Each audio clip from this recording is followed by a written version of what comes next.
I think this is, in many ways, intentional. We're all being driven to these extremes, and it's either you are this or you are that, and there's nothing in between. That's not real life. All life has nuance.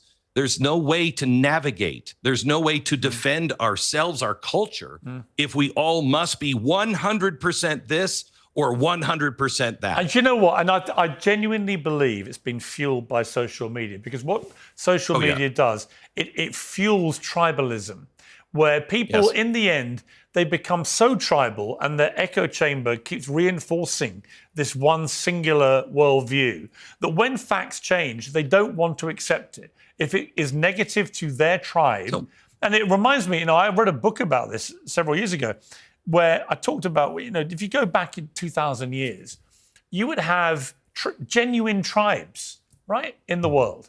And they would be on their own, and they would dress a certain way, and they would cut their hair a certain way, they would eat certain food, they would drink certain drinks, they would have a language which they understood, and they would stay pretty much in their own area amongst themselves. So they only ever knew one way. And then slowly but surely, these tribes edged out and began to travel more, and they encountered other tribes. And these other tribes looked a bit different. They sounded a bit different. They maybe ate different food. They laughed at different things. And these tribes concluded in that experimental moment that the only solution was to kill each other.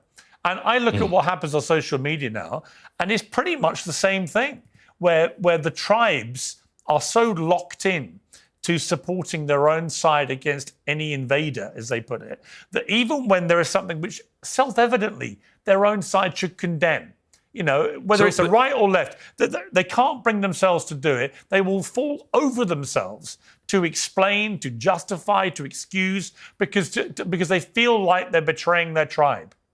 So I completely agree with that, but I'd like to add one more thing. I'm a recovering alcoholic, and you tell yourself lies and lies and lies and lies, and you get to a point to where at some point you have to reject almost everything you are to tell the truth.